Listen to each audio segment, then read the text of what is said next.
Alright, hey guys, in this video we are going to go into part 2 of the 3-count jab drill.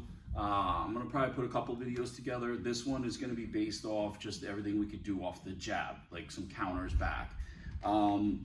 Again, you can go back and reference to the first video that was really basic. We're just here on the line, I attack him, he attacks me back, or I attack him and then I had to cross into it and he has to defend that, and then we just kind of brought that alive. So we're going to do the same thing today, but it's just going to be the jabs, okay? So he's going to attack me, 1, 2, 3, and then I'm going to work my defenses off this jab that's coming at me, right? So the first one's going to be, he throws the jab, it's just going to be a split. So as that jab's coming, I'm going to parry, and then I'm just going to do a little split. I step offline and go into the split. So it's going to be 1, 2, 3, and then I step offline and go to the split.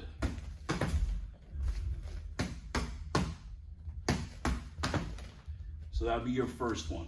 So these are just counters. You can add in all kinds of different stuff, right? I like to actually do things that we can pull off in sparring, even though this is just a drill. These are actually applications that you can work in a sparring match or a fight. All right, you can get into, he throws a jab, all your guntings and scissor guntings and all that type of stuff. That stuff's hard to pull off in an actual real sparring match or fight. All right, so the next one's gonna be, he throws the jab, this is here. Okay, I'm gonna add what we call a wedge.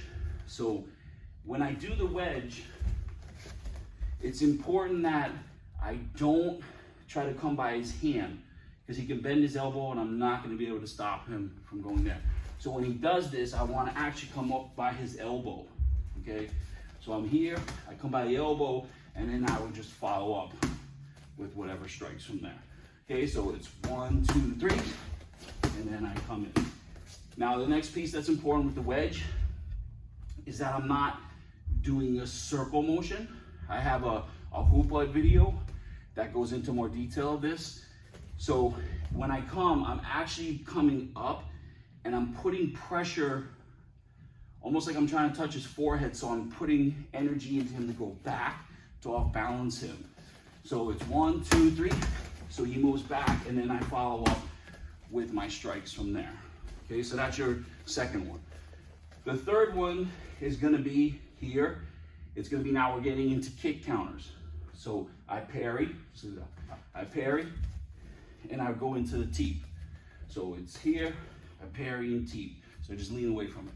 So he goes 1, 2, 3, and then I teep. So that'll be your third one. And then the last one's gonna be where we get offline. He has the jab, I parry this.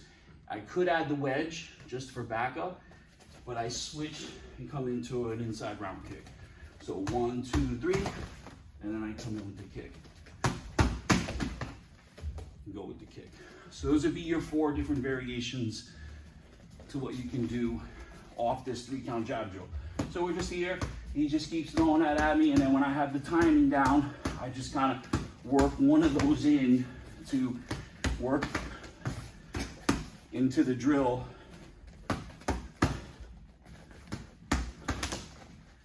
And you just kind of play with those, try to bring them alive. Then you can also bring it alive again to where we're moving around.